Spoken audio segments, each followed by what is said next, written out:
What's happening, everyone, and welcome to Al Chile Boxing Talk. Got the homies here with me, George with Off the Ropes Boxing and MMA, No Paul Boxeones, and a very special guest. The originator of Al Chile has joined us, El Chile Boxing. What's happening, A-Rod? What's going on, everybody?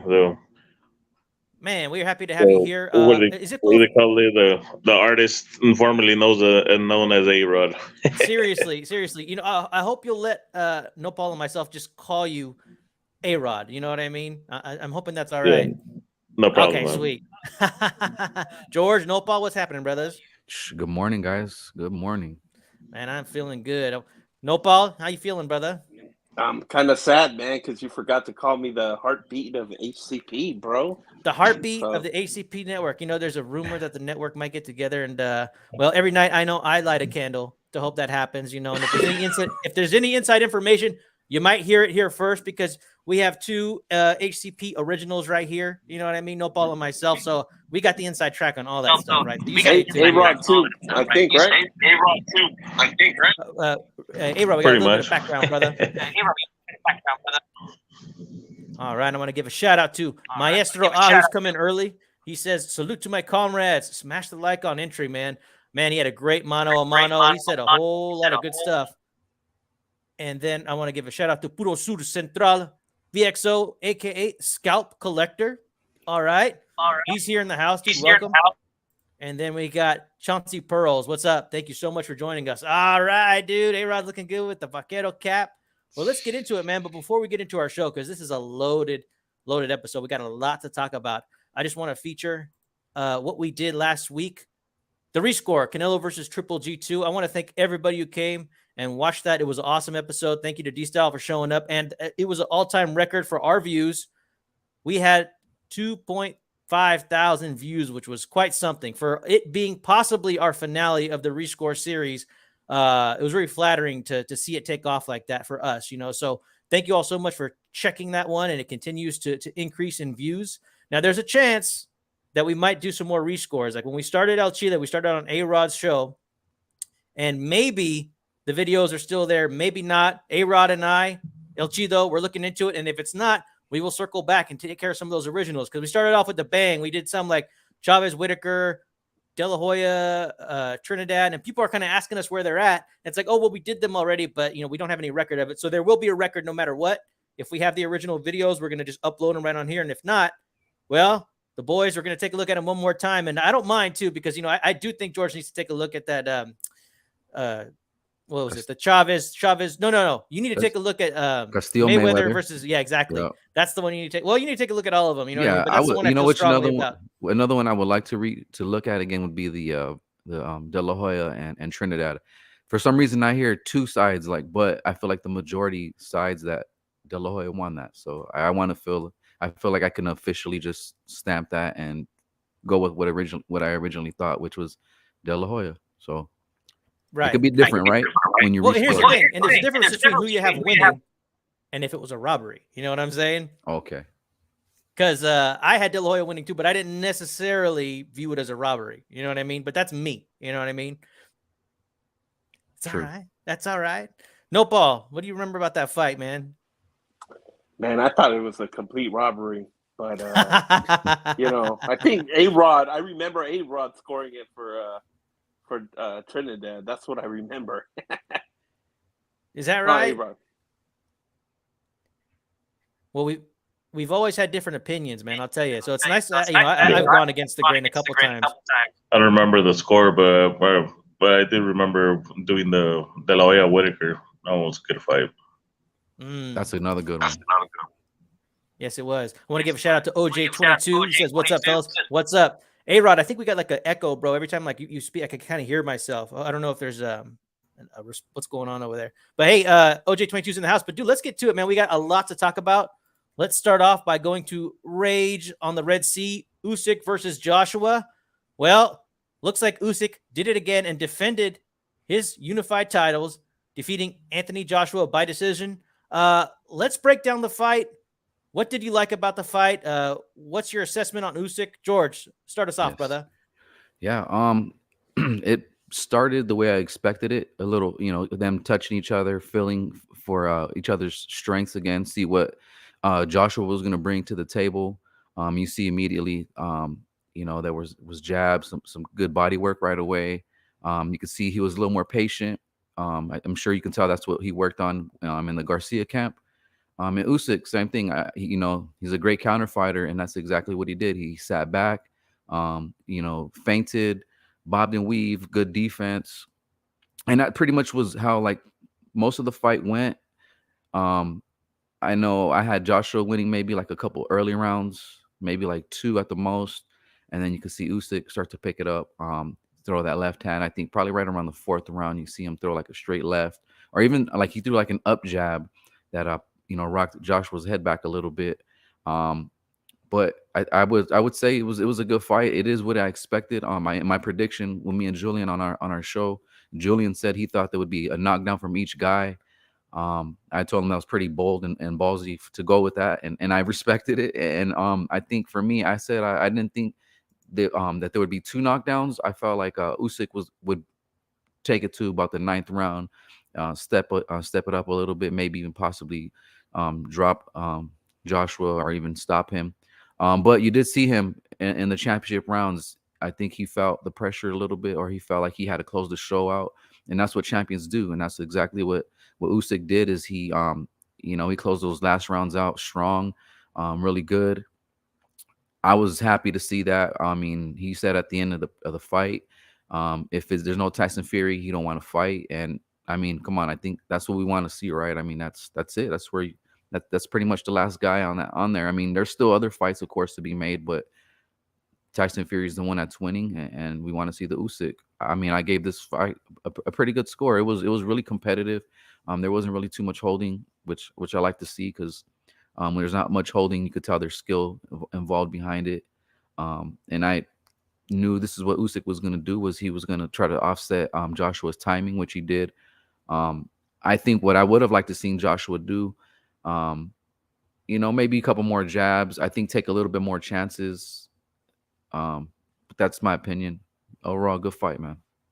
Nice. Thanks, George. And as you guys can see, he's wearing his Off the Ropes merch. I know I got mine. Y'all need to hit him up, man. Got some clean looking stuff, dude. I'm enjoying it. Thank you so much. A-Rod, what'd you think about this fight, man? It was pretty good, man. AJ looked simple. He looked like there definitely wasn't his style. I mean, he still looked fucking green with that style. He just had his gloves up in his face, and he was just jabbing. Like at times he would sit on his punches, but I mean, Usyk did a good work on just keep on swinging, bro. He just kept on moving around, just keep on swinging. Even though he wasn't hurting AJ, he knew he wasn't hurt, but he was still scoring. You know what I mean? Even though it was just like Pacquiao used to do, just throw a bunch of punches just to say that he's in control of the fight, and that's what won him the fight. You know what I mean? That's what Usyk did, and he had to pick it up at the end of the fight, like the last 3 rounds, because AJ almost took him out. You know what I mean? But Usyk's a goods, man. I don't know how he's gonna fare against a big ass dude like Fury, but we definitely want to see it. Nice, man. And how many rounds did you give AJ? About 4. I don't remember exactly which ones, but I give him about 4. Nice, man. No ball. What'd you think about this fight, brother? Man, I'll be honest, it was a little boring. Just being honest, bro.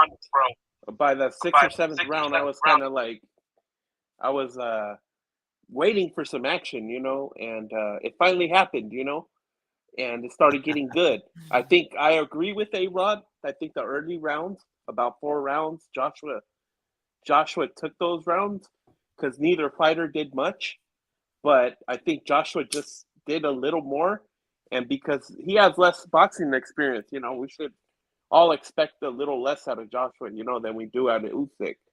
But Usyk was waiting for the right opportunity, and he was actually in trouble a couple times. And I think that, Joshua was able to find something. He was able to show us that Usyk is vulnerable to the body, like a lot of these Eastern European boxers. They're vulnerable to the body shots. I don't know if it's something in the amateurs, or I don't know what it has to do, but I'm pretty sure that Tyson Fury was watching that, and he's like, "Well, guess what? I don't want to retire anymore."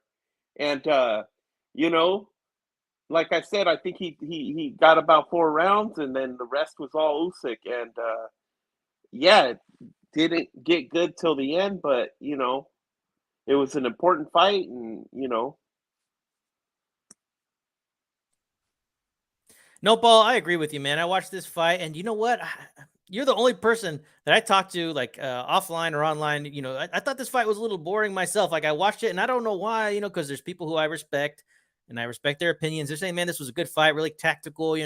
Joshua brung it. I'm hearing all kinds of things about, well, this is heavyweight boxing. Heavyweight boxing looks a little different. It's like, I don't know, man. There was something about this dynamic that I just didn't like. Well, maybe it was because it was a crowd that wasn't too lively, and maybe that took away from steam. But I've enjoyed some high level fights where there's like, no crowd, like Teofimo versus Loma, etc. Right. So I don't know if that's it necessarily. I think part of it is, I don't know, like I think Usyk is just so damn good, and he does what he needs to do, but it's his rhythm. It's like, he doesn't really need to like, I don't know, land bombs or finish strong or send on his punches. Like, and I understand that, these are heavyweights and all punches hurt. Right. But I don't know. There was just something about that element. And I felt like Joshua, like, and, I'm not trying to hate on Joshua. And actually, I'm pretty indifferent towards the heavyweight division. If I had to have a favorite, it's always probably been Wilder and Fury. But like, I've never really thought all that much of Joshua in general. And one of the criticisms I've always had about Joshua is like, it seems like he's thinking too much in that ring. Like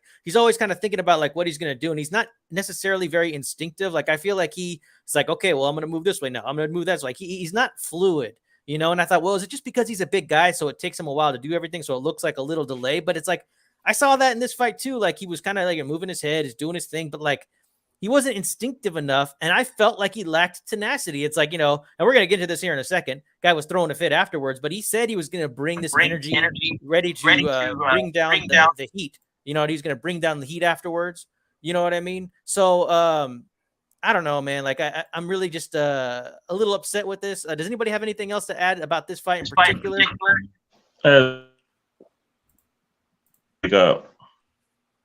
I'm sorry, A-Rod, we lost you. Can you say that one more time?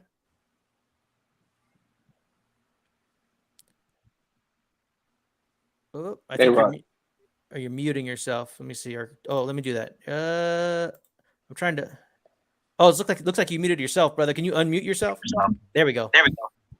Oh, it's better now. It said I was saying that you muted me. I was like, cabrón. Oh, only because of the echo. That was fucking AJ was fucking crazy, but his head movement was fucking lagging, bro. He started to move his head after he got punched in the face. Like, what the hell are you doing, bro? Like you're supposed to come in just moving your head, throwing in punches, but you to get popped and then you start moving your head. Like, what the hell are you doing, bro? Like you look amateur.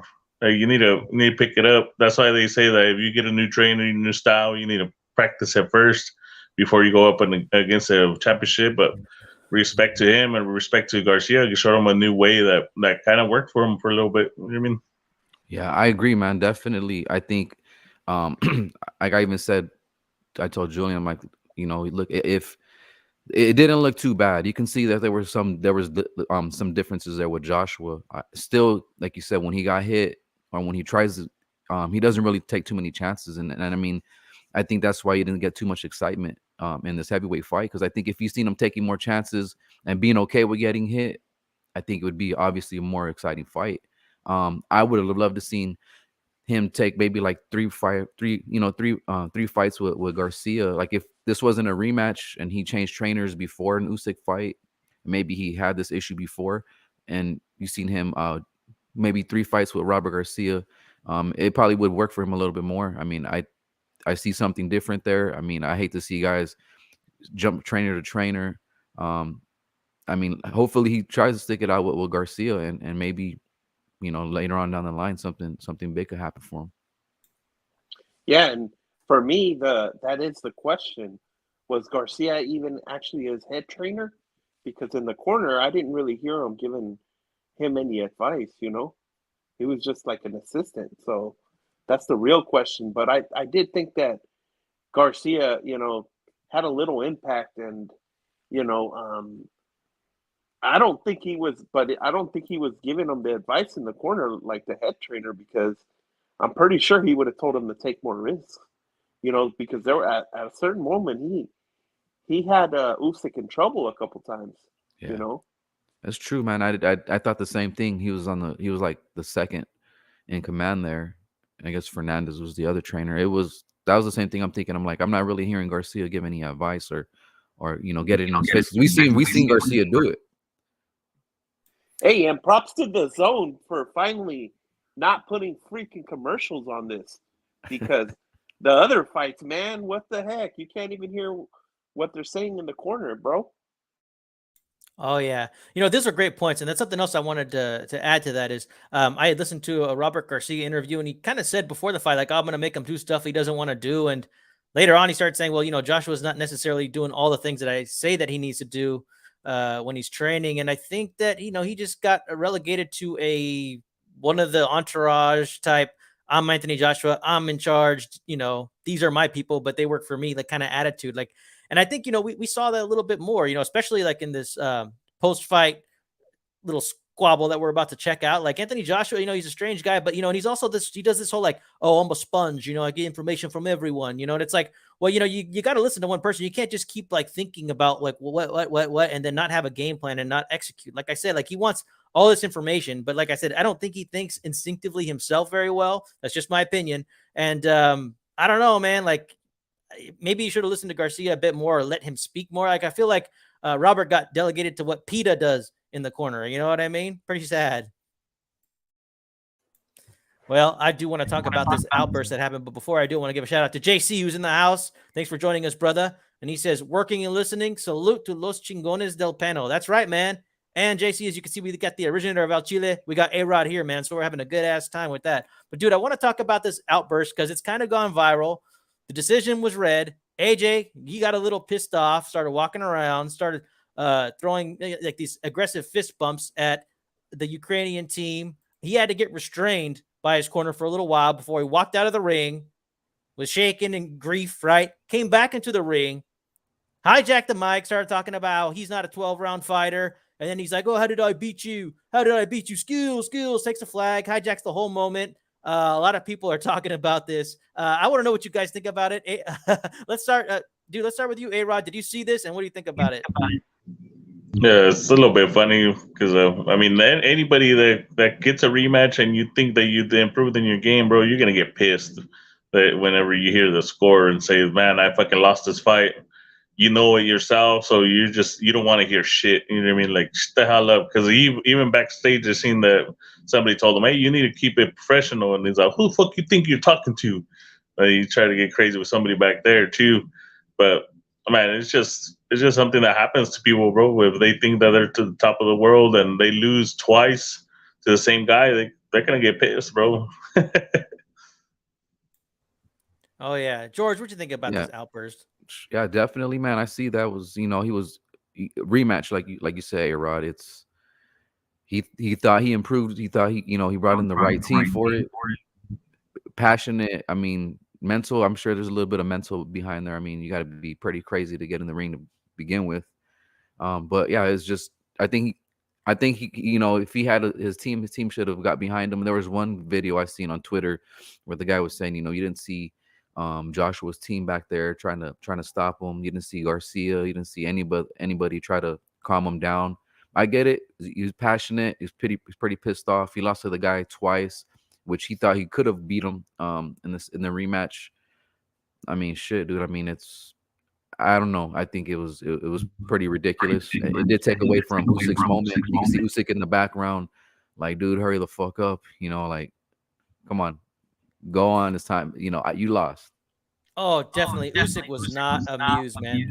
Dude, you could tell, like, dude, like, he's sitting there, like, really just composed, bro. In my opinion, dude, like, Joshua's lucky that Usyk or his team didn't decide to kind of just start talking back, or start getting a little bit more pissed off. Like, Joshua was restrained at the perfect time because it could have gotten bad very quickly, in my opinion, bro. Like, I really didn't care for the way he conducted himself. To hijack the mic. This is the second time he's done this after a loss. And check this out. Joshua's going around talking like he just lost. Like, no, dude, like, Usyk was already the champion. You lost again. Okay. And it's like, to me, like on top of that too, I forgot to mention, he took the belts for no damn reason right away, the Ring magazine and one of the other belts, and just threw them out of the ring, like throwing a total fit. And some people are trying to excuse this behavior. I mean, it is entertaining for me. Like, I think it's entertaining, but I just think it shows that, yeah, maybe like you said, George, maybe people do have to have like a screw loose to kind of get in the ring and do this. But, all this aggression, and you even heard Eddie Hearn say, oh, if you had seen what he done in the locker room, this guy's passion. And it's like, he said ahead of time he was going to bring that passion to the rematch. Like, did he bring it? I mean, he kind of brought it. I mean, he threw some bombs, and he had Usyk hurt late. I wouldn't say like in trouble necessarily, but hurt late. But he didn't capitalize on it. No, Paul, what'd you think about this outburst, brother? Well, I noticed that. Well, I don't agree with what he did, but if you put yourself in his position, he's lost a lot. Basically, man, the dude was on top of the world. He had all these belts, and this guy didn't. He doesn't have much boxing experience, and to get as far as he has, and at the same time, anybody in his position would have probably ducked some of these fights. As soon as they mandated that Usyk fight, if that was Floyd Mayweather or somebody like that, they would have just said, in that position, they would have been like, well, we couldn't get to no agreement, so we got to vacate the belt, and whatever. They would have just avoided that fight altogether, But this guy, he just went and took him. He took dangerous fights, and, I'm sure he looks back at this, and he's probably like, man, I didn't even have to take this fight. And so from being on top of the world, he feels like he's nothing now. You know what I mean? And a lot of the fans probably feel the same way. They're like, well, they don't even care about Joshua no more. So he's lost a lot of momentum.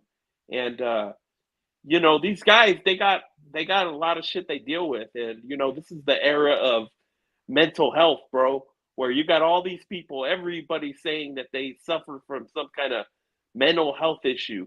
Well, this was Joshua actually showing us that he J-catted out, bro, live. So I'm not going to kick a man while he's down. I think that he probably said some truth. I'd have to rewind the tape and listen to what he actually said. But, I think a man in his position is entitled to do something like that every once in a while. All right. Okay. And here's the other thing I wanted to mention, because, you touched on a little bit, and that's a good point. One of the things that AJ said was like, hey, man, I don't throw punches. Well, hey, I'm not a 12-round fighter because I'm not from the Dempsey or Marciano era. I'm, I don't know, too heavy for all that. I'm not a 12-round fighter. Is that an excuse? And if it is or isn't, is it a valid excuse? George, what are your thoughts on what Joshua had to say about him not being necessarily a 12-round fighter? I mean, if that's the truth, then why didn't he go after, for the kill early? Why didn't he try to end this fight before it went 12 rounds, right? If he says he's not a 12-round fighder. I mean, he is an Olympian, right? So there was some boxing ability. He had to perform there as an amateur. So I think he was an Olympian. But again, it's an excuse. I mean, there's so many guys that were bigger than him that make it to 12 rounds. I mean, yeah, like they say, when you're muscled up like that, your muscles need more oxygen. I mean, look at Tyson Fury. I mean, look at Andy Ruiz. Those guys aren't built like the Dempseys and the Max Baers of the 30s and 40s. I mean, they make it work. I think the same thing is what Joshua could do. If he says he's not a 12-round fighter, then end this shit sooner. That's all. I mean, that's all there is to it. He should have. That should have been the game plan. Go spark him out. You know what I mean? Yeah, that's what we all wanted to see, huh? Well, that's what he indicated, man. He was going. I mean, that was the expectation going in. Like, we all remember that he was going to go in and try to spark out Usyk, right? I mean, we knew that. I knew he had a tank issue anyways. I want to give a shout out to the Shoe Shine, who's in the house today from the 408 Monday nights. You could catch him with Drew Evo, 7:40 Pacific time. Thanks for joining us, brother. In the boxing realm, just wanted to stop by, give us a salute. Thank you so much for joining us. And he says, AJ is a stiff shithouse. Well, I don't know about shithouse, but, you and I are kind of on the same page a little bit with that. Nando's here in the house, and he says, is that Zurdo on the panel? Welcome back, Zurdo Ramirez. Zurdo Ramirez. Yes, we have A-Rod back, man. He's here kicking it with us. And Nopal, you're getting a cosign here from Nando as well. And Puro Sud here says that he's pissed off because they robbed him. Is that why he went nuts? I need to go and watch that whole thing again. It was close. That's the thing. Like, this fight was kind of close ish. Like, I did, some people are saying 8-4, 9-3. That's about how I saw it. I agree, and it just, you know what, man? Speaking, I was ready to give AJ every round just because of that stupid haircut Usyk got, man. Oh man, shit, man. Yeah, how'd you beat me? How'd you beat me? Skills. Like, that's how he beat you the first time, fool. Yep. Yeah, that was funny. Ridiculous. Hey, Rod, you got anything to add to this, brother? No, it's just this fool's fucking. He just needs he's a student of the game. He needs to keep on learning. He could bounce back. In the second fight, it looks like he improved. Keep on fucking fighting, bro. Keep on taking all these other guys that are fucking up there in rankings. And I mean, I don't know what Dylan White's still doing up in the top 10 rankings, but she'll definitely, if he takes a fight with Sanchez, another one with Reese, like, he could get some money. Wilder, if he gets a little bit some experience with Wilder, he might get knocked the fuck out, but definitely it's gonna get him some more practice, more skill, and he might get that title again. You know what I mean? Yeah, that Wilder fight's still intriguing no matter what.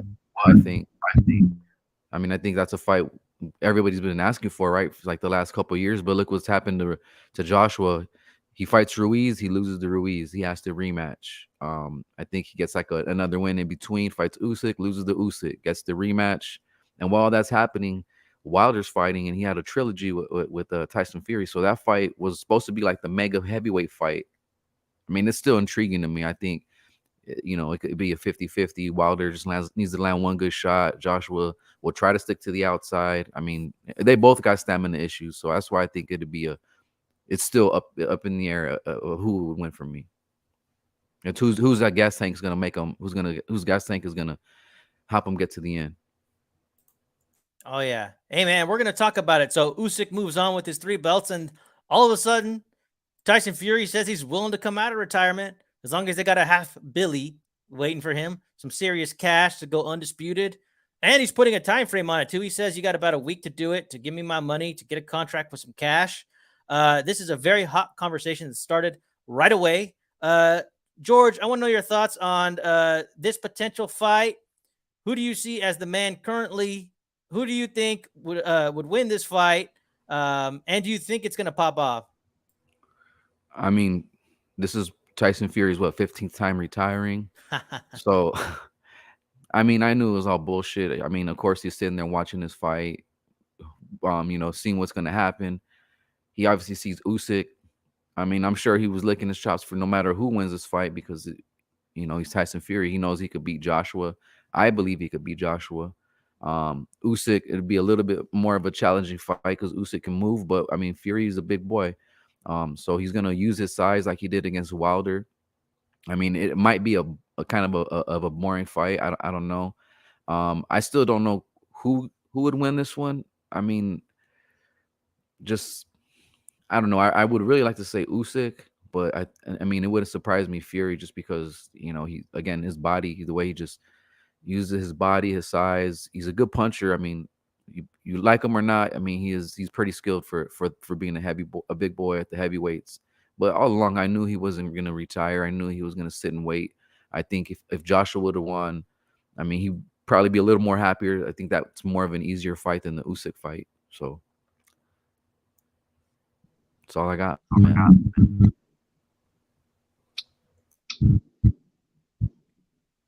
Yeah, style-wise, this is very interesting. And A-Rod, what do you think about this fight, brother? Fury's a tall, fucking mobile, fucking target. I mean, he's not gonna be like AJ, just keep on coming forward and getting slapped around all night.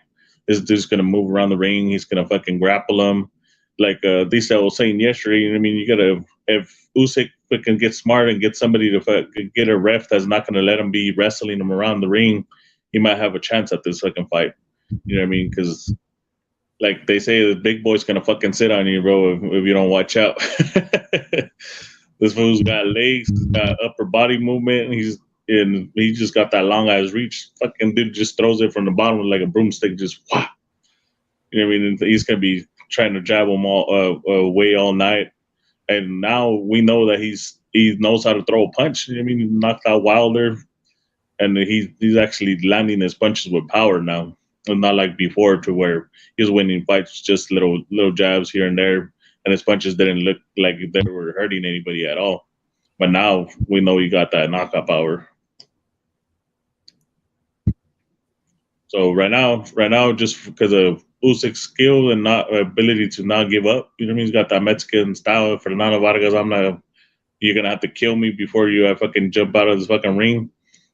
And to see how this fight goes, I don't got a winner right now. I got a favor a little bit on Fury, just because of the size. Dude, fascinating matchup and great breakdown, A-Rod. You're right, and you know what? Yes, unlike Joshua, Fury does have that grit, and he will bring it to the table. I like breaking down this fight in my head. No Ball, give us an early preview, man. Like, what do you think about all this retirement, not retirement? And now it looks like the discussions are on. What do you think about this potential matchup, brother? Man, as far as the retirement, I think he was serious. But like I say, when he saw that Joshua managed to trouble him a couple times, he was able to see that, he can do that type of shit, no problem. I think he gets in there and absolutely bullies the fuck out of Usyk. I think Usyk is a better boxer, but like you guys mentioned, the type of shit Tyson Fury does, bro, is some wrestling type BS that nobody should be getting away with. But unfortunately, he is the A side, and whatever ref they put in there is going to let him do his thing. Just like when Klitschko fought, what was his name? And it was a really ugly fight from he's from Russia, Povetkin. He made it a stinker, but and he cheated hella, bro. He wasn't letting Povetkin do anything. I think it would be that type of fight, and but as far as the $500 million, like that dude Gordo Mamon on Instagram says, no mames way. Hell no. Ain't nobody going to put up that type of money to see that. Dude, I would love to see the fight, but you're right, man. It's a lot of money. And then Tyson Fury says this. He goes, hey, of all the pound-for-pound legendary status, I don't rate him. He will get a good hiding. Let me tell you, I could beat Usyk on a week's training because he's a middleweight. I'll put me fist right through him. It's an easy fight. And, and the odds have come out a little early. So it looks like Fury's about a 3-1 favorite. I think that's about right. I thought maybe it could be a little tighter just based on the hype. I feel like Usyk is getting this hype that, I don't know. To me, it's kind of unwarranted. I'm hearing an open question as to whether he's one of the greatest of all time to lace them up. I think that's a little bit too much in my opinion. Like we were hearing just a little while ago that Fury was one of the greatest heavyweights of all time. Not that I am going to strongly agree or disagree with it here, but we were hearing, hey, like, with Fury's size, with his skill set, you could drop him in any era and he would be able to compete. This guy's great. He can move inside, outside. He can switch stances. He can wrestle, and then all of a sudden, like Usyk's coming around, everybody's like, oh, I don't know, a little tricky little fight right here. It's like, okay, well, it's bizarre to me how like everybody's just so caught up in the moment right now. You know what I mean? Yeah. And then if you look back, Tyson Fury was dropped actually by a cruiserweight coming up, Cunningham. When that was a flash knockdown. So I mean, anything can happen. I mean, Usyk is a cruiserweight too, right? I mean, all it takes is that right one. I know, he took some shots against Wilder. I mean, we know what Wilder could do. It's an interesting fight, like you said. I don't know if I want to choose a winner yet, but the only reason why I would slightly favor Tyson Fury because he knows how to use that size and that ring, and he's gonna try to try to use the size on him, try to bully him a little bit. But Usyk isn't a stationary fighter, just like Wilder is. He can move around a little bit. He can feint. He can go to the body. So it'd be interesting. It'd be an interesting fight. Hey, and George, you never know, man. He might even knock his own damn self out. Have you seen that clip of him uppercutting himself? Right. And that's how long I've been following Tyson Fury, man. I've been following him for a long time. And I want to give a very special shout out to Blood Boxing, Retro Boxing and Documentaries. It's an honor to have him just even come by, man. I've been listening to him since his Leave It in the Ring days back in the day. Always one of my favorite panelists. And Blood, even if I'm not listening to you, I'm always catching that archive, man. I love what you have to say every day. So thank you so much for joining us. Yeah, dude, you know what? Like, I got to say, dude, like Fury just brings a different dimension to this fight. I'm hearing that, Fury's going to be able to put his weight more on Usyk. And, Joshua, he was able to do that against Ruiz in the second fight, but he really couldn't do it so effectively for Usyk. I mean, Usyk is a big guy, but I kind of felt like he kind of had some kind of like, I don't know, center of gravity. He was able to kind of throw Joshua off him, kind of make it a little ugly, and it's like one of the things about Fury is like he'll start fighting inside in a dirty manner later on. Like you could see that in the third Wilder fight. Like he allows Wilder to kind of act like he's going all tough, and Fury's just kind of humoring him by tying him up, doing some kind of like loose body shots, and then he starts making it ugly. I mean, and speaking of the the Cunningham fight, right? I mean, a lot of people are saying that's the blueprint on how to beat Fury. I mean, and there was some similarities about how, yes, Fury had to make that very ugly right away. He even said in an interview, I think with Joe Rogan, he said, hey, listen, like he was slick. I couldn't outbox him, so I had to fight him differently, and he made it very ugly. And, Cunningham said that he practiced that one punch over and over and over again. And, he kind of did that one shot load up thing. Kind of reminded me of the way Kambosos knocked down Teofimo, kind of like that perfect, like give it hell once, and then not really get him back down again. You know what I mean? So in this fight in particular, it's like, I think about Usyk's power. I feel like he's got a little bit of a power problem at heavyweight, like people get mad if I say, oh, he's like a pity pat puncher, but it's like, I don't know. Joshua's never responded that well to punches. Like, is he going to be able to just like tee off on a taller, longer Fury like that, dude? I have my doubts. Anybody else got anything on this fight? A-Rod, what do you think, brother? Fucking on the retirement, I think Fury is just trying to get a little bit more excitement for this fight because, Usyk and Joshua, even though it was for to see if fucking AJ could actually come back like he did with Reese and win the fight, but it wasn't that popular. I mean, it wasn't talked about as much as Fury versus AJ would have been. You know what I mean? Now that one is probably going to be, it would have been worth like that $500 million. You know what I mean? And I think that's what Fury is trying to do. Is like, let me see if I can fucking retire, and let's see if everybody gets talking about this Usyk or AJ lose, who wins, and if they could bring Fury out of retirement and get the boxing world talking about that fight and get more excitement for it. You know what I mean? Because he thinks that he's the popular one. You know what I mean? He needs to fucking actually get some action going and the fans going on this fight. It's a trip though how he said he retired, and even the WBC got in on it, and they were like, "Yeah, he's officially retired." I mean, and what day later? Oh, now I want to come back. What kind of shit is that, bro? Like, he seemed like the type of dude in high school you go with, like he's like, hey, I can't go to school today because my mom died. But, say would make up whatever shit, It's bizarre to me, man. Yeah. Does the fight get made? Sorry. I'm sorry. Does the fight get made? Do you guys think? It depends, bro. Like, I think Fury thinks I think it is, Usyk, bro. But here's my thing. Going to get made.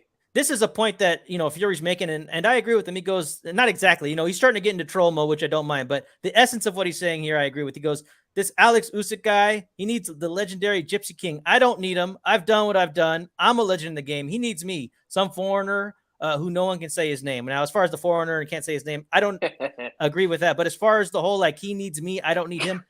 I don't necessarily think that Tyson Fury needs Usyk to solidify his legacy. It's a fight we all want to see. You know what I mean? But I'll tell you this, dude, like, let's not forget all that Fury's done, man. He's had one hell of a legendary career, and I think people are just starting to forget about it. Like, he's the guy who went and beat Klitschko. Okay, he was the guy who had all the belts initially, except for the WBC, right? Which was going to Stavern to Wilder. And at the time, that's the fight we all wanted to see. If you were following after the Klitschkos, this is the fight we all wanted to see. Now, at this time, when you're looking at this, right, Fury was still the WBO and the WBA champion. The only reason he got stripped of the IBF belt is because he refused to face a mandatory because a rematch was enacted by Klitschko. So Klitschko had a rematch clause, enacted it, right? And then immediately the IBF stripped him because he refused to fight Vyacheslav Glasgow. So he refused to fight Glasgow, who subsequently lost to Charles Martin. And that's when AJ went around and started picking up all those belts, right? But if you're following this timing, to me, this is the fight that was the fight at the time. I went to go see the first fight because I knew this was the fight to go see. As far as cleaning things up in the heavyweight division, as far as what a lineal status is, the man was solidified here with Wilder versus Fury. You know, AJ goes around and he picks up all these belts from Charles Martin, vacant belts, Joseph Parker, or whoever. Like, to me, you know, it's like Fury says, he went around and picked up these belts from the garbage bin. That's just my opinion. If people want to feel differently about the trinkets, that's okay, you know, but I just have a very strong opinion about it. You know what I mean? And Joshua's always been fighting at a lower bracket. People are like, oh, like he's fought top 10 heavyweights. Well, let's not forget that, like, you know, heavyweights, they have nowhere to go. You know, this undisputed, this could have been cleaned up since 2015. Now that it's 7 years later and these guys haven't ever really gone undisputed for one reason or another, whether there's mandatories that get in the way, etc., promotional companies, etc., like, these guys haven't really cleaned up anything. And because we haven't seen certain fights, now there's all this hype. And then somebody like Usyk gets to come around and, hey, man, he spoils the party a little bit. But to me, he's kind of a Johnny come lately. It's like Tyson Fury said, there was a three-headed beast back in the day. It was Fury, Wilder, and Joshua, you know? So that's how I feel. Does anybody have anything on that? Well spoken, bro. Well, thanks. That was a rant. And just because I'm ranting doesn't mean that you have to agree with me. You know what I'm saying? Hey, Rod, what do you think about this, man? Not much, bro.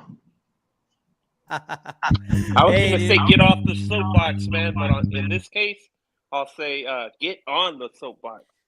Hey, you know, that's all I'm saying, man. Like, Joshua, like, dude, it's always been a lower bracket, man. And to me, there's an open question as to whether even Joshua beats Wilder, you know? So, like, I want to know what you guys think, man. Just like off the top of your heads, you know, give me your top 5 personal rankings in the heavyweight division. Whether or not you would like to consider Fury active or not, that's okay. Just let me know what your top 5 is. George, let's start with you, man. What do you think?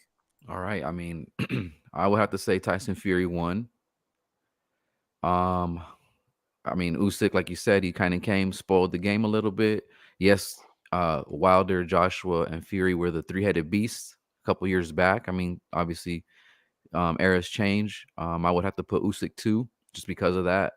And I really don't agree. I mean, I'm sure you guys saw that, right? Wilder coming back, and they have him like ranked number 1 after pretty much losing 3 fights in a row, 1 draw, and then 2 losses.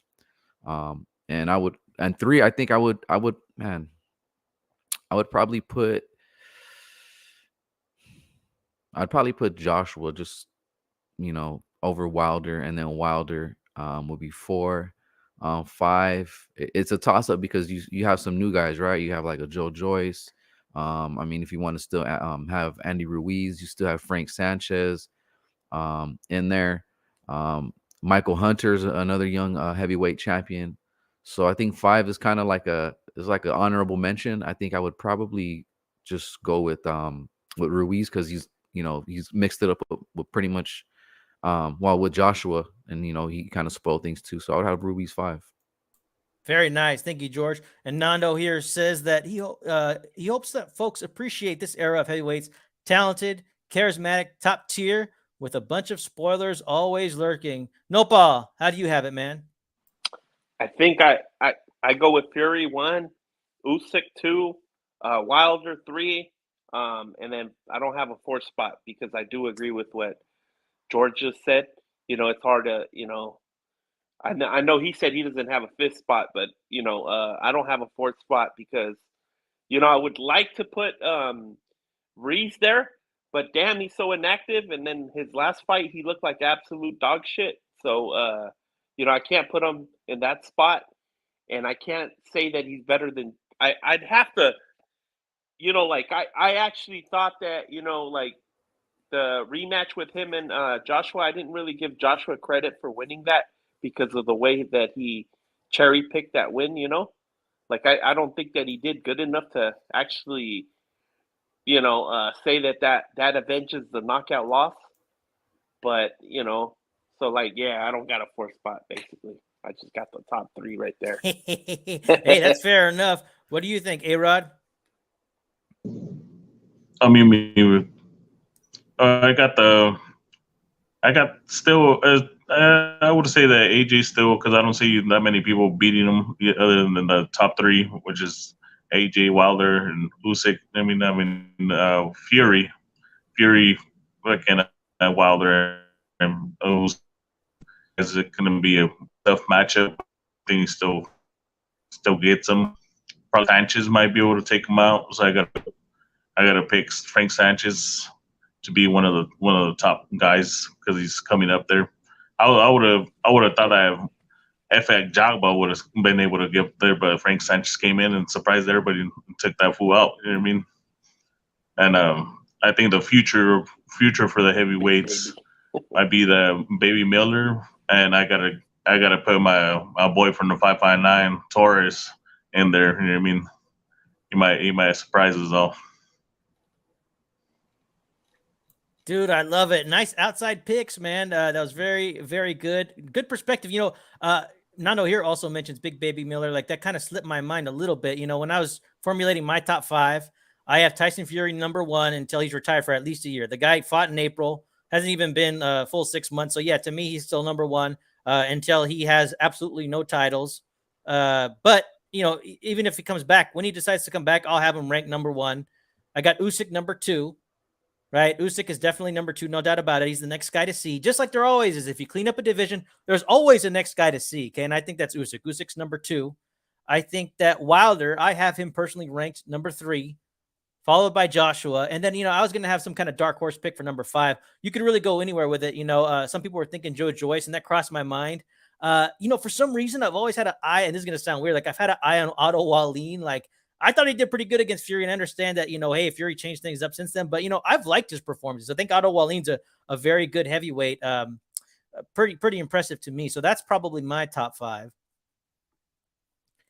And, dude, we're going to preview the heavyweight division a little bit more because we're talking about it. So we're going to keep it heavyweights for a little while here, and I want to talk about it. Yes, we know that Wilder is back against Helenius. I want to know what you guys think about Wilder being back in this fight. George, what do you know about Helenius? Can you shed some light on him if you do know anything? Because I know I don't really know much about him, to be honest with you. I've seen like one fight maybe.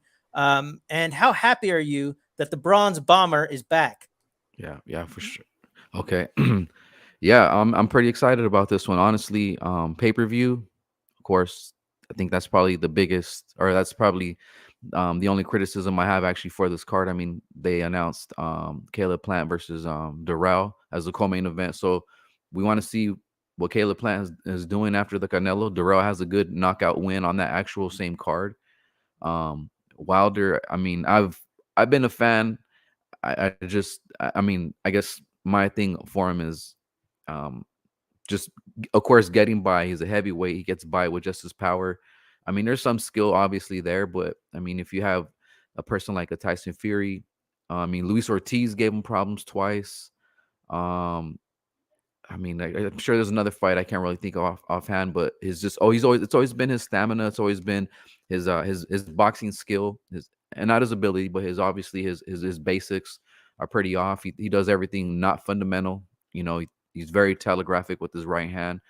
But if you're landing it and you're able to knock out the guy, then I mean, shit, it's the heavyweight division.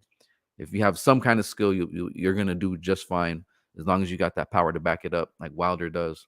So I've never been a Wilder hater or ever had anything bad to say other than, skill there. But he's exciting. He's a highlight reel when he's in the ring, no matter who he steps in there with. I mean, his 3 fights with Fury. I know we did the rescore. I thought Fury won the first one. I think you guys may have had Wilder winning the first fight. I don't remember, but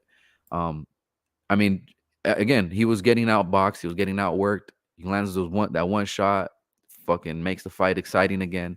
He's a walking reel when he gets in that ring. Helenius, I know me and Julian talked about him a little bit. I think after one of his losses, he came back and beat Kanaki. Kanaki had a big buzz behind him. He was supposed to be like one of the next guys at the heavyweight division. He's a Polish fighter. Completely dominated. Completely like just beat the dude up. So in this fight, I'm excited to see what Wilder has left. Helenius has that one shot that could end it all. And anytime anybody fights Wilder and they have some kind of a chance, he always lands that one punch and ends it. Helenius, I was reading saying that he wants to come out and try to be a little more aggressive, step on the gas. I know it is Wilder. You know, we just did our top 5 heavyweight rankings. Like I said, I had him 4. You guys had him 3, and I respect that. I could see him being 3. But we gotta see what Wilder has left, if he still can be competitive, because I mean he lost 2 times in a row. They were both stoppages. Hellenius, I think he was like on a 4-5 win streak. Yeah, like 4 fights that he's won in a row. I think of those 5, there's 3 stoppages. I mean, let's see what happens. I'm excited for that. I think to me it's a toss up. I think Hellenius can shock some people. Great stuff, George. A-Rod, what do you think about this, man? I'm pretty surprised to see Wilder back. You know what I mean? And even though it's been a while, but it's a little soon. You know what I mean? For the 2 beatings that he took, and a lot of people are gonna hate on us for saying that shit because one was controversial. You know what I mean? There's cheating involved, but I truly want to see what Usyk does against that right hand. You know what I mean? I thought Wilder, since he hurt his hand and everything, he might retire, and he already made enough money, but he's gonna make his way back. I want to see how Usyk does against that right hand, because anybody that tries to outbox him, he times him and he knocks him out. So Usyk's gonna have to do something else, and I still think that Fury's the only one big enough to fucking whoop his ass. You know what I mean? Because he put that pressure on, he put that weight on him, and I don't see nobody else being able to do it. You know what I mean? Especially this dude Hellenius. I see that fool going down within five rounds. He did. I think he fought that dude Babyface. No, that's the guy that you were talking about. Yeah. That he looked a little bit too sloppy. I think Wilder takes him out easy. Let's see what happens, bro. Like I said, we still want to see him against AJ. We still want to see him against Reese. Get Reese a little bit of fight. Even though Reese says that he's gonna have a mandatory for that WBC belt, and he wants to go against Usyk, but I don't want to see that fight, bro. I know Reese is gonna lose against Fury. He's gonna lose against Usyk. Yeah, and you mentioned Frank Sanchez, man. I think, like, when we said dark horse, I feel like he's that guy. I mean, we've seen what he did to Jogbe, but I believe it, man. I think that guy can disrupt a lot of shit in that division. Oh, yeah. Thanks very much, A-Rod. And then Nando here says that Hellenius was supposed to be the guy to finally challenge Vladimir at one point. Interesting. I don't really remember that in particular, but Nando knows his shit. You know what I mean? So, hell, that just shows you how long Hellenius has been around for. Nopal, what do you think about Wilder being back? And for the record, when we did the Wilder versus Fury 1 rescore, I had it for Fury, but I said not a draw. Nopal, he was the guy who was going nuts, going like, "Oh, Wilder won. I can't believe you guys think that Fury won this fight." So, but, we love Nopal's opinion, you know what I mean? So it's always good when he brings it and he's passionate about having a different opinion. And he's gone the other way a few times, just like me, but we accept Nopal. You know what I mean? What do you think about this fight? Bro, I'm super excited for this one, man. With Wilder, I'm just in a position that, man, I don't care if he fights Rod Saka, bro. I'll take any fight at this point. And, because he's coming back, just like A-Rod said, he's surprised that he's coming back so soon. Bro, I don't give a fuck who he fights. I just want to see him in there. I'm not too excited that it's on pay-per-view, but, hey, that doesn't affect me anyways, because you guys know what I'm talking about. So I'm very excited for this fight, man. Dude, me too, man. I'm happy to see Wilder back. And, George, you ask a lot of good questions, man. Like, I do want to know how much hunger Wilder has. I think that he can bring the hunger. I think especially if he's got Malik Scott in his corner. Like, I liked the way he came out in the third fight. That's how I anticipated him to come out. I think he can dig deep again. I think that he is a warrior in the ring, regardless of how much money he has. I think he's one of those types of fighters. Now, is his right hand as good as it always is? Like, well, I don't know. Like, he tends to injure that right hand. We're going to be talking about injured right hands here in a little bit, but you can get injured. On top of that too, he unloaded on Fury. Just is Fury, like A-Rod said, just so damn big that he couldn't put Fury down? Like, I mean, we'll see. I mean, this is going to answer a lot of questions. But I do think that if he's even like 80% of Wilder, like, he's going to knock out Hellenius. Here's the other thing, like, these guys used to be sparring partners, right? And Wilder said in interviews, like, hey, that's okay.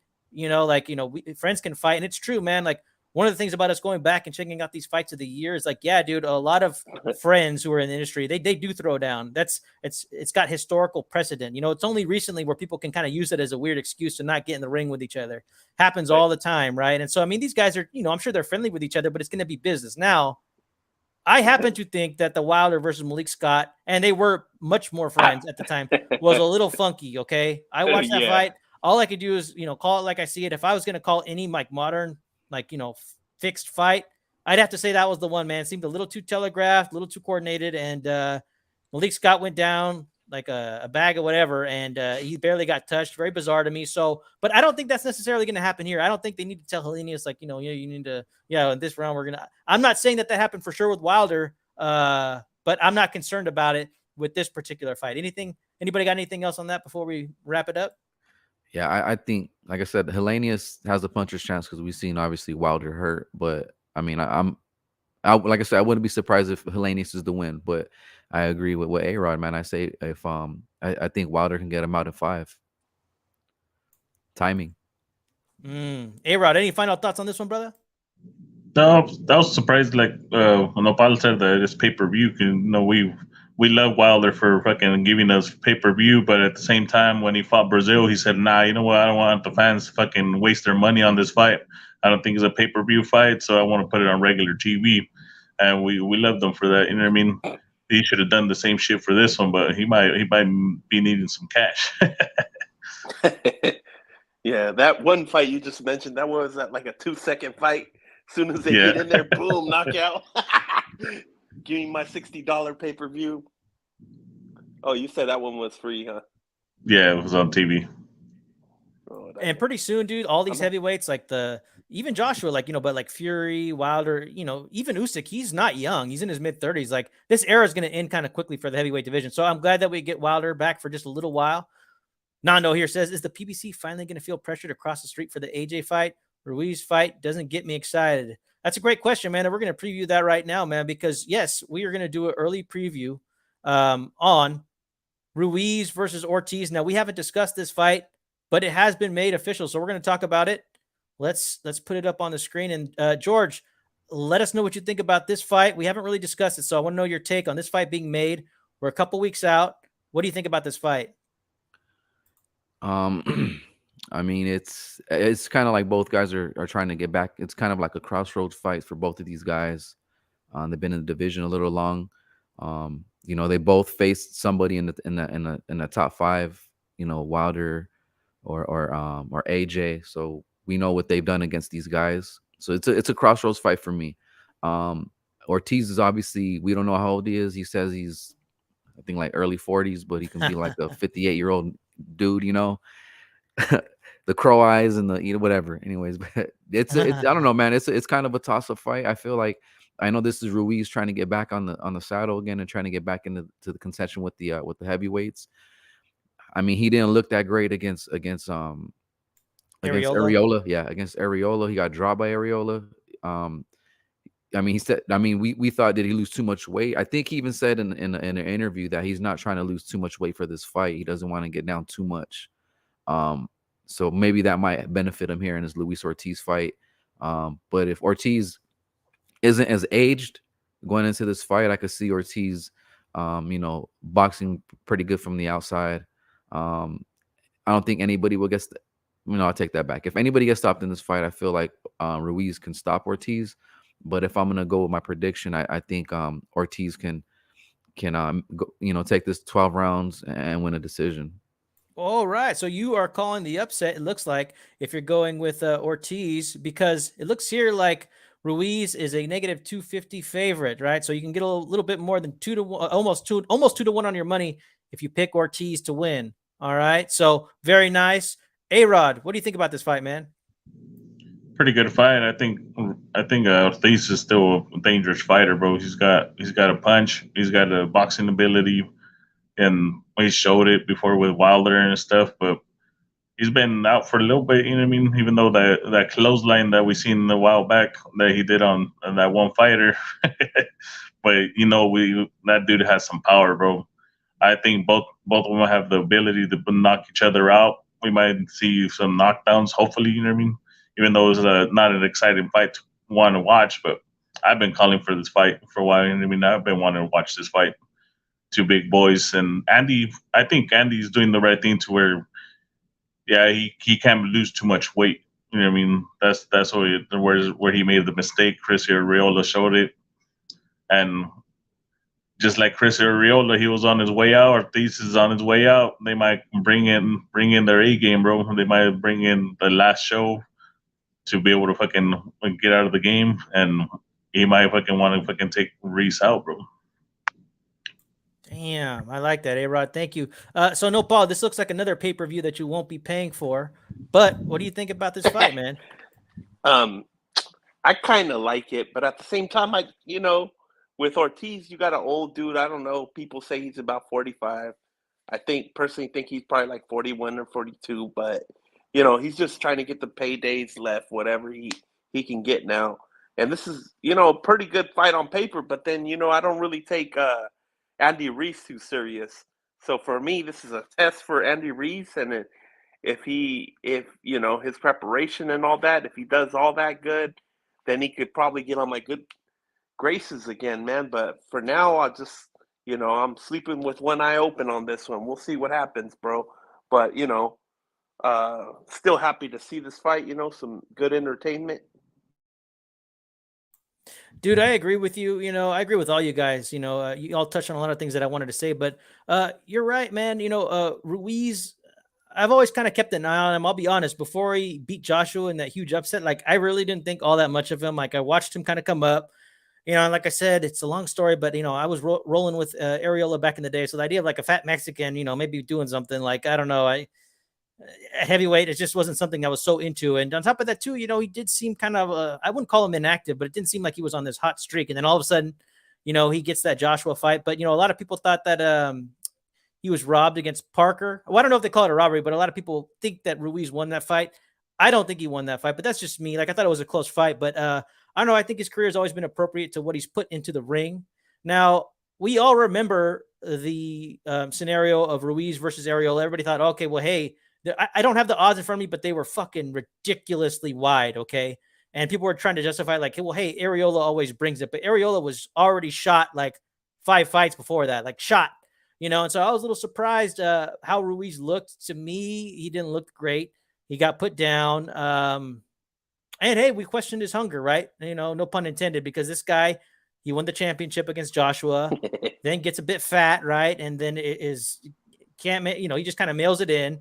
Fires Manny Robles, which we all had a problem with, gets with Team Canelo, and now he's got a new trainer, right? So I'll tell you what, dude, I think I favor Ortiz as well. I think that Ruiz might be done. People have a peak, and then they're done. Like, I don't care too much either way about either of these fighters, but if you had to ask me like who I would favor in this matchup, as long as Ortiz is Ortiz, the Ortiz that I know, and he's not like past it, I think he's got a really good shot of upsetting Ruiz. Now, I do think that Ruiz is the guy that they can set up to move on, right? So let's not act like Ruiz can't get maybe some favorable scorecards. So I think if it goes to decision, it's a possibility that Ruiz will get that benefit of the doubt. So I think Ortiz needs to bring it to him. Although I do think Ruiz has fast hands. Like, is Ruiz a power puncher? Like, I mean, can he keep Ortiz honest or even knock him out? I don't think so. Like, I think he got lucky with Joshua, maybe, or I don't know what that was, but I haven't really seen that power too much really before. I haven't really seen it afterwards, especially with Areola, who, I don't know. So like, I don't really have too much faith that he's just going to be able to put down Ortiz, but that's just me. I could be wrong. I need to look at it a little bit more, and we're probably going to break this fight down a little bit more with an official prediction, but I mean, it seems like we're all starting to give our predictions now, but I think that I favor Ortiz in this fight.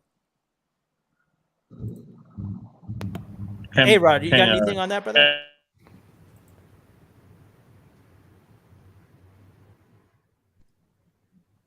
Is he on mute? No, I don't think so. Go ahead, brother. Sorry about that. There you go. Yeah, well, like you unmuted. Sorry, man. I was like, keep it on cover, bro. You can't be hating on Andy, bro. Andy fucking landed that shot. That was a lucky shot, bro. Okay, here's another thing. Okay, I wanted to embrace him back, but you know why I'm also hating on him, bro? It's because he got a tattoo like this, bro. You know what I'm saying? And that and the culo, huh? Yeah, bro. And you know what? I'm not going to show that tattoo, but we all know, like, he's got a back tattoo, which is fine, but it goes all the way into his ass. with a whole lot of detail. He had designs. He said, he wanted some time spent back there, and that disturbs me. It wasn't like he didn't like a heart or like a name. Yeah, he has some detail in that shit, man. Yeah, like He had to be with time his back pants down to there. his. He had to be with either no pants on or his pants down to his ankles. And you know what? Officially, that is being on code because before being Mexican, we are men, and that seems kind of Hey. sus, right? Yeah, it's suspect, bro. Like, I can't get down with that. That's just how I feel. Like, to me, it was very disturbing, and I'm not gonna act like he doesn't have that ass tattoo. When it goes, I've only looked at it, when it came out, but it goes in, bro, and it's like you have to. It goes deep, huh? He made a choice. He made a choice to have some serious time spent down there. Hey, It's you know what? He's got some weird shit going on in Yeah. his head, Do bro. you guys That's have all I'm saying. tattoos? Do you guys have tattoos? No. Okay, so Me when you either. do tattoos, you got to put pressure, and you're pulling. You gotta pull the skin a little Pull the bit. skin. Yeah. Oh, so man. I mean, There's a I'm lot of sure- women tattoo artists nowadays, bro. So you're saying Okay, I get So it. George, are you saying that they kind of had to spread? Is that what you're Hey saying? man, yeah, they had a. I mean, it was exposed. Let's just put it that way. If it went that far in between, it was exposed at one point. I don't know if he was gonna put like like a piece of tape in there or what the hell, but it was exposed at one point. No, here it says that his cousin did the same bullshit. Mas Puta, hey, let us know. Okay, one, was your cousin a male or a female? And let us know like how he had to get down with that tattoo. I'm curious. But yeah, dude, it's disturbing to me. And so like, man, I can't get down with this guy who's late. Like I said, I was super happy for him and for Mexican boxing that he won, bro. Like when he was jumping up in the air and he beat Joshua, I was jumping up in the air. I was happy for him and I was ready to get behind him. I don't like when a fighter comes in overweight, period. Right. I'm not too forgiving about that. So yeah, he mailed it in. And since then, like I said, like Nopal says, I kept an eye on, but then I see this tattoo thing and, man, I got some serious issues, and George is telling you, man, yeah, you got to kind of spread the cheeks, what the fuck, like, come on, man, we can't act like this didn't happen. Like, are you going to be rolling with Ortiz after this? Like, I don't think so. He had to bend over like a bitch to get that tattoo. You know what I'm saying? He was on all fours. Yes, it's disturbing, bro. And so I'm not gonna act like it didn't happen, so I'm not rolling with them anymore, It's the new age, bro. You guys can discriminate against people like that, bro. Oh man. A-Rod's gonna get us canceled, bro. I know, right? I know. There's some more like I don't know, graphic pictures I could have chosen from, because you're right, and I didn't want to say that. I'm glad you said it first, George. But yeah, you gotta spread the skin would be a way of putting it. And yeah, so we gotta pull the skin. Yeah, exactly. Okay, so now let's got some clarification. He says his cousin's been in and out of the pen. Fool ran out of places to get tattoo, I guess. We give him shit all the time, bro. Well, No there comment. you go, man. Yeah, no comment. I'm just gonna respect your primo. You know what I mean? I'm gonna leave that one alone. Some ink. Well, I'm not even gonna get into that one. Thank you so much though, because I was curious. All right, but hey, we're gonna go to the light heavyweight division real quick before we do our fight of the year segment 1935. But dude, I want to talk about this fight because it's been made official. So it looks like Bivol versus Zurdo Ramirez is on, man. I want to know what you guys think about this fight. A-Rod, let's start with you, man. This fight has been made official. What do you think about the fight? And early on, like, who do you think you favor in your head? Oh man, before the Canelo fight happened, there was words that there was some negotiations. Zurdo wanted him, and I was excited for that fight back then. You know what I mean? Everybody wanted to see Canelo go up there. Let's see what he does. But I was like, nah, Zurdo's already there. Let's see what Zurdo does, and there'll be a bigger fight for Mexican versus Mexican at 175. I know Canelo says, I'm a patriot. I'm not going to fight another Mexican national. But, you know what I mean? If the money's right, he's going to make it. You know what I mean? Because the only other fight that intrigued Canelo enough to where people were pushing him to do was a Chavez Jr. See, Chavez, fucking, he has a fame and his dad, and he's going to whoop your ass. And they made that shit happen. So I think they would have been able to do the same thing with Zurdo. And then might still be happening, you know what I mean? Zurdo might push for that fight, just get that money, especially if he takes out Bivol. He's got the skill, he's got the size. A lot of people don't see it, but I've been a fan of Zurdo for a minute, you know what I mean? Even when he did his novelas. What do you mean? What do you mean? He was an actor for a little Dos bit, bro. mujeres un camino, huh? He was an actor for a while. You know what I mean? He went away. Did a couple of shows, but you know what I mean. He came back. He showed that he's still a fighter, and first Mexican champion at 168. You know what I mean? He didn't get too much fucking praise for that. He didn't get that much fame for that, just like anybody else would. And that we got to thank Top Rank for that. You know what I mean? Rod, you're talking in code, bro. Like if Zurdo went and did some porn or some shit, bro. Huevo. Dude, thanks for shining some light on that novella thing. I didn't know about that. George, what do you think about this fight, brother? I'm excited, man. It shows we got a fight we've been asking for. Zurdo's, I feel like Zurdo's kind of, I'm not gonna say he's Munguia, but he definitely has some fights where I think is like, I don't know how many fights, like close to 35 fights, maybe almost 40. So he's finally getting some recognition. He has some last couple good fights. This is the Bivol fight. I know people are wondering if Bivol was gonna step it up and give Zurdo that chance. And here it is. It's finally made. Whether if Bivol wanted it or not, we're getting it. So much respect to both guys, especially Zurdo finally getting that chance to showcase what he can really do at that division. Zurdo was one of the names at 168 that was thrown out there that could have possibly been a Canelo super fight for the Mexican fans. But Zurdo's a big guy now. He's a 175-pound fighter. I'm excited for it. As far as predictions, I mean, it's kind of the same thing where I'm not quite sure where I want to go with the prediction. I know both guys can outperform each other. With Zurdo shows that he's tough. He can dish it out. He can take some shots. And I feel like he can adapt, just like Bivol. We see Bivol more of he's not like an aggressive fighter, but he's gonna box there with you. And Zurdo, I think he can do both. I think he can box. I think he can bang. He's a guy of many styles. It's a good fight. I'm excited for it. This fight is in November, right? So we're a couple months away from it. But it's gonna be hard for me to pick this one. What I might do is actually watch a couple fights on YouTube, really make a prediction. I know once this fight really gets closer, I know we'll have a breakdown. But like you said, the fight is made. We're excited about it. November couldn't come any sooner. You said it. Nopal, what do you think about this fight, man? I'm so glad that they finally made this. For a while, I was worried that Bivol was going to try to duck this fight. Zurdo's been very, very vocal, saying that he wanted this fight, and I believe, it's a suspicion.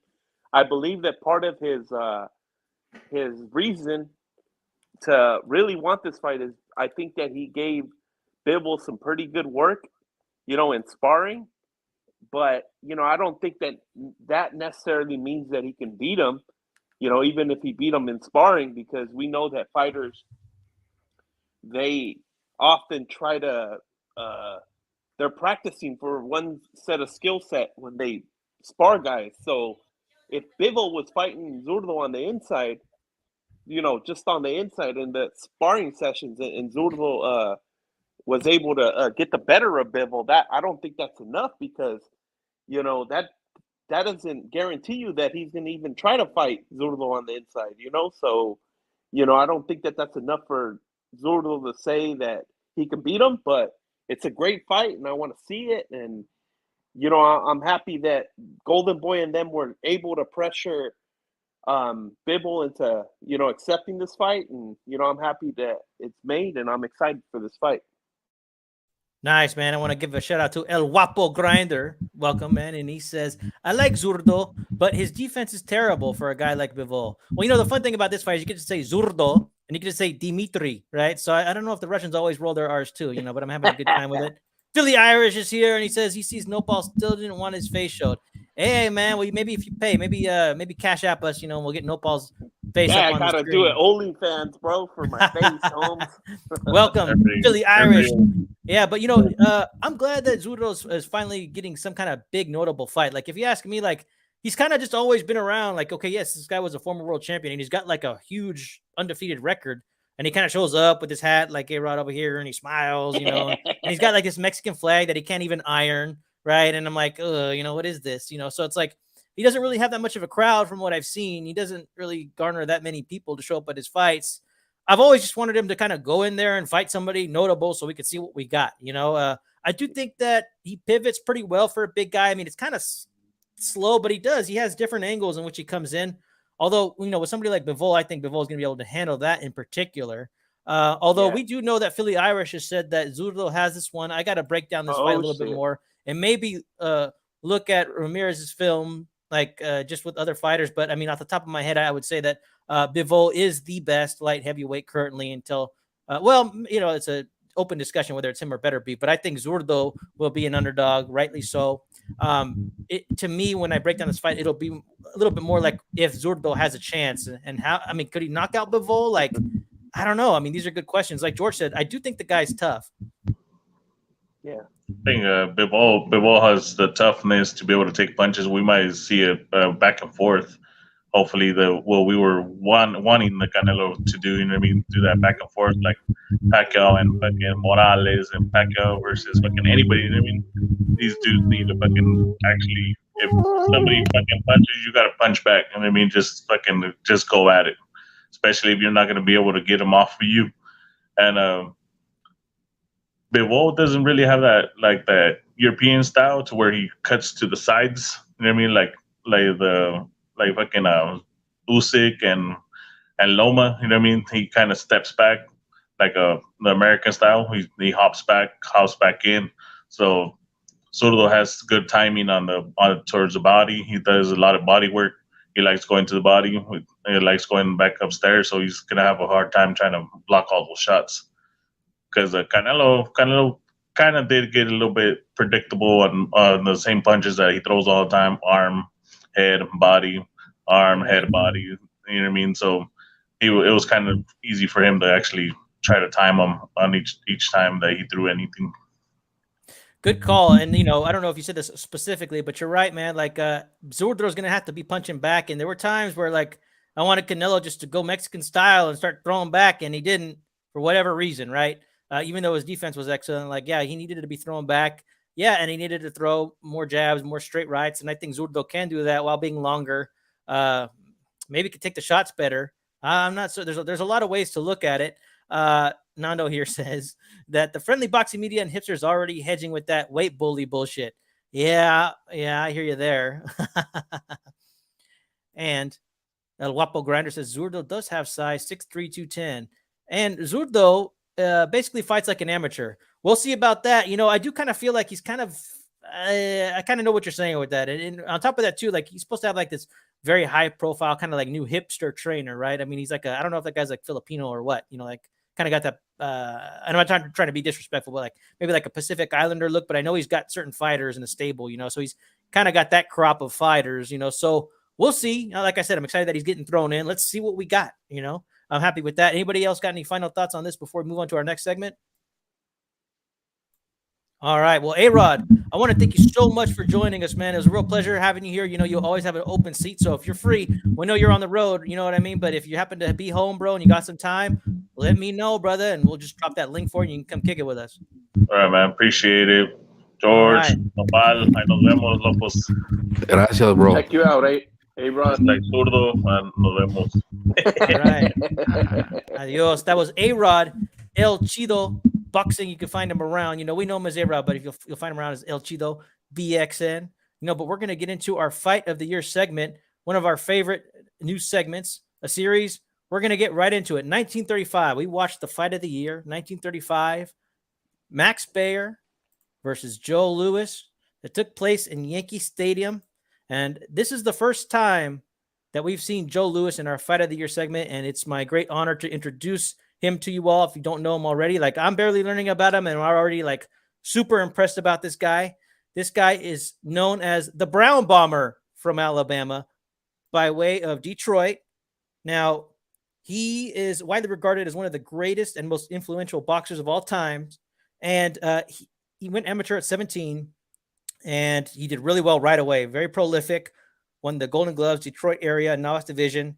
won the Golden Gloves Open division for light heavyweight, and then was the U.S. national champion.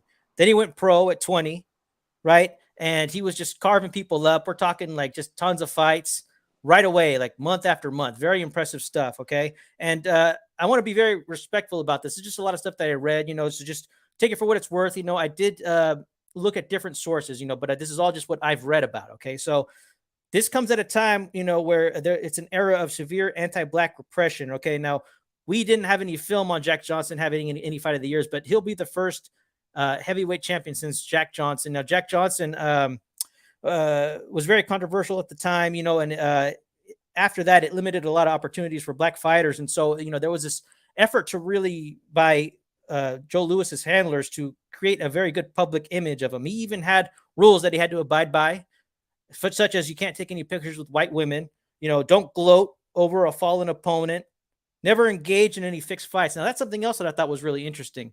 When I was doing research, sometime after the Dempsey fight, they consider there to be like a bit of a lull in boxing in general. They think that there was a lack of popularity, although when we start looking at like how many people showed up to fights, I didn't really see it, but that was the perception at the time. On top of that, they were saying that there were a lot more fixed fights, a lot of thrown fights. Okay, so that was going on, and he also needed to live clean and fight clean, although some people classified Joe Louis as being able to get dirty if he needed to, okay?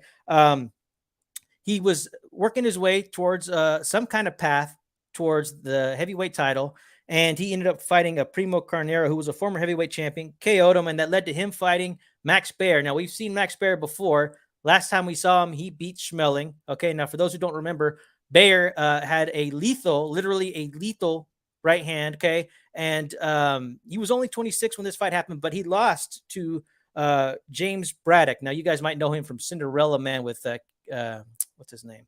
The guy who played Gladiator, Russell Crowe, right? So that happened, but he took this fight with Joe Louis, okay? Now, this took place in Yankee Stadium, okay?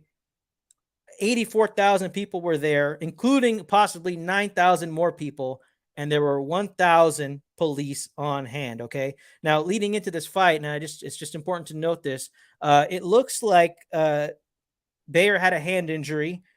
He told Dempsey, who he was working with, like we noted that Max Baer had been working with Dempsey, that, his hand was all jacked up and that he'll slaughter me. But Dempsey said, "You're not quitting now, you're going in."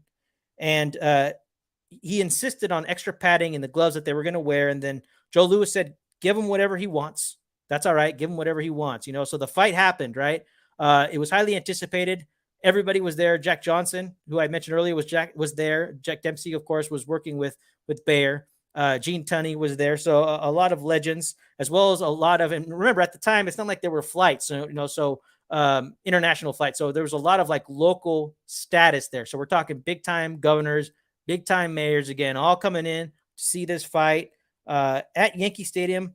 Presidents were there. Herbert Hoover, Babe Ruth was there. Okay. So, I mean, this was a very big deal at the time. Okay. And like I said, there was some racial tension. So this fight opens up with the announcer saying, "Although Joe Louis is colored, he is a great fighter in the class of Jack Johnson and the giants of the past.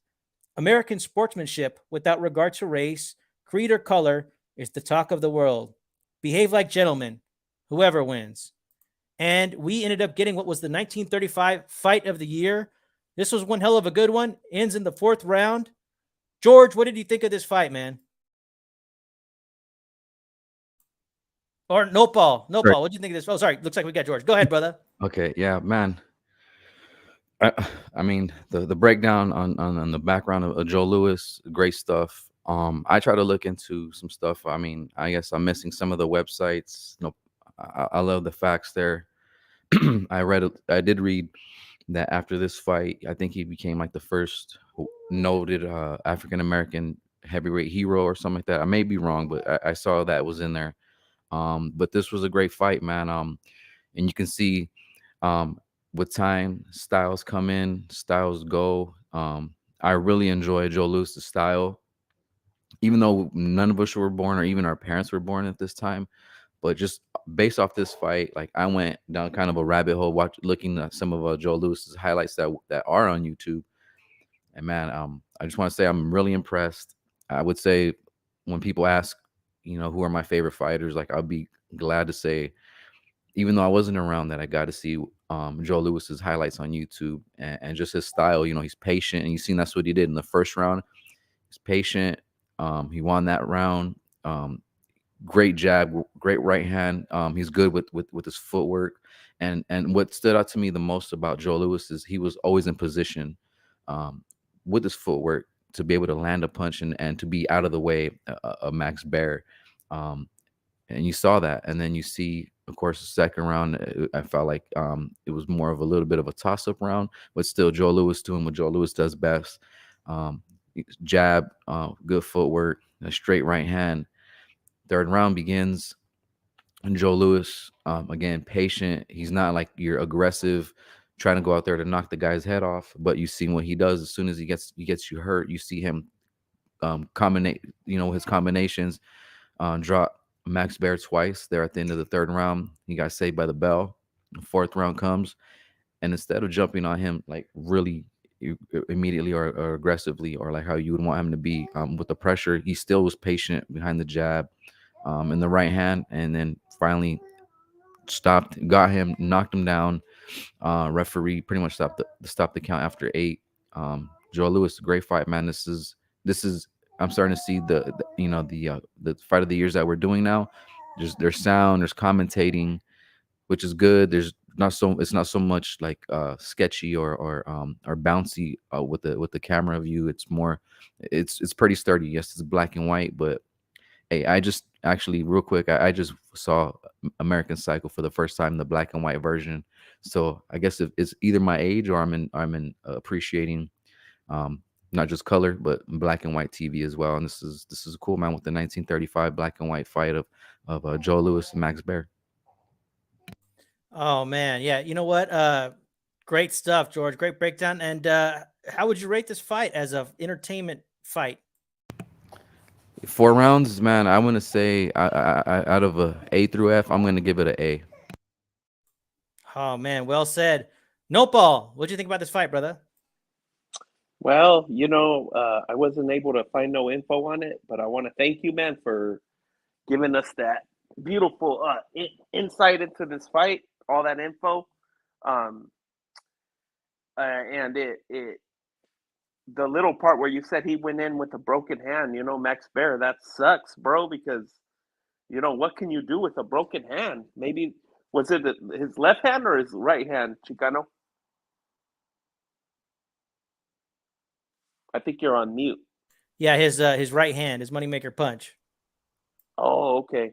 So, from the opening bell, I noticed that what's his name has a really good jab, the Brown Bomber, and he used it to set up some good ass combinations. I'm surprised he didn't. Max Baer didn't even lasted 4 rounds. So, and it was a great fight. I would probably give this a B minus. I thought it was a cool fight, and happy to see what next fight we got lined up, brother. Dude, thank you so much. Yeah, I had a really good time looking into this, and honestly, I have not done Joe Lewis justice. There was a lot of information in the lead up to this fight. There's also going to be a lot of information in the lead up, after this fight as well, because we're going to be looking at Joe Lewis again. This is not the last we've seen of Joe Lewis in the fight of the year segments, okay?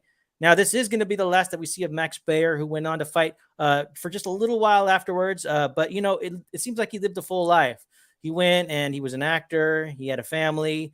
He got into just a lot of things. He used a celebrity to referee for boxing matches, for wrestling matches, So it seems like he was well-loved, Max Baer. And then when he died, at a decent age. Joe Lewis and Jack Dempsey were pallbearers for his funeral. And we're going to go on and see what Joe Lewis does next. But as far as this particular fight, man, I was really impressed with Joe Lewis. And it's like George said, all of a sudden it was kind of like we're in a new era. Like we actually had different camera angles. Although it was black and white, we're talking like some crisp quality footage, audio, which is super refreshing. And man, just a style and he just came out blazing. He did a good job of, like you said, taking his time. Kind of knowing how to use his range, even though he had, like less dimensions. He had less reach He was shorter, but he was popping that jab and kind of like, reaching, and it was working. So he stuck with it. And then there was a moment where Baer held his ground and they started going toe to toe. And we do know that Baer had a jacked up hand, but Lewis took advantage and stood in the pocket, dominated that portion, and then continued to dominate the rest of the fight, in my opinion. The other thing, too, I wanted to mention is Baer was kind of known as like a clown and a jokester previous to this fight, but his attitude was very somber in the lead up to this fight. He was not the jokester that we were used to seeing in the ring or even in interviews. And you could see why, and he said that fear, I'm paraphrasing, but he said that, fear is looking across the ring and facing Joe Louis. So he had a lot of respect for Joe Louis. And so that was a great fight. I'm proud to have learned more about it. And you know what? I'm starting to really enjoy this segment because I'm learning a lot and I'm starting to get really fascinated by these heavyweights. And like I said, by chance, we're watching heavyweight fights because those happen to be fights of the year. But eventually, it might go into different divisions, So, but right now, man, it's almost like we're watching a storyline and it's been great, man. So I want to preview what we're going to see next. The 1936 fight of the year. Max Schmeling is back. Right, we saw him last time, and he's facing Joe Louis with some real tension. And we're going to get into this fight and then what happens to Joe Louis afterwards, as well as Schmeling. So we have more to the story to add. I'm really looking forward to this one. And we've previewed it a little bit, man. This is kind of like the Schmeling's being featured as a Nazi now, and Joe Louis is the American. And there's a lot more at stake than just the heavyweight championship in a lot of people's eyes. Going to be a lot of tension in this next one, and I want to cover it all with a lot of respect. I'm excited about this one. George, what do you think, man? Yeah, I accidentally came across this one briefly when I was looking for this fight. I put in, Joe Louis, Max Baer.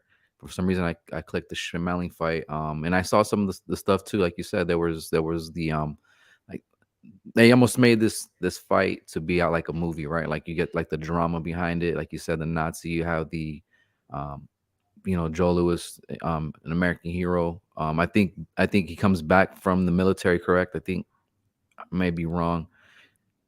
I believe he did. Joe Louis.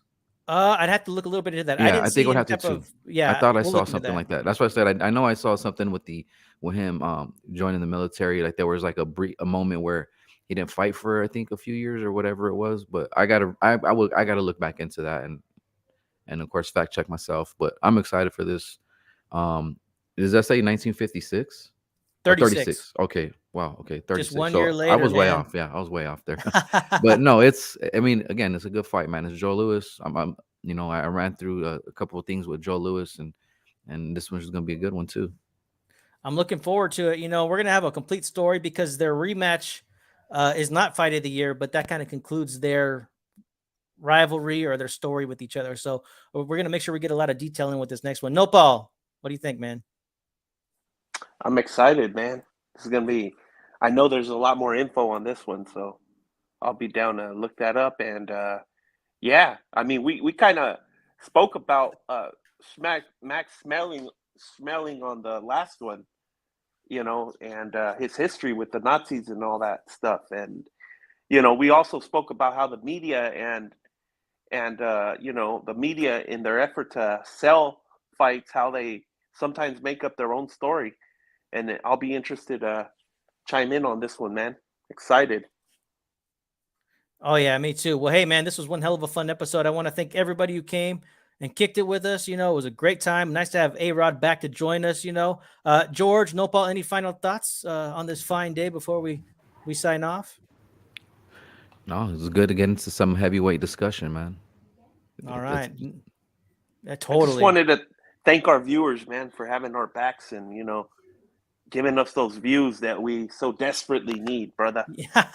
Yes, we are on the road to what is it, like 300 subscribers? We're on the road to 300 subscribers, so we're happy about that one. My goal is to get to 1,000 in 10 years. That's like, I think it's appropriate, and if I get to 1,000, Nopal, I want you to smack me if I let it get to my head and I think I'm big time, okay?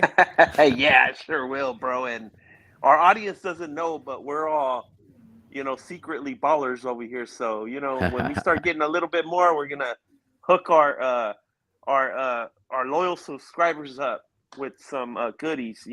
Oh yeah. That's right. That's right. All right. Well, hey, man, this is the Al Chila crew. And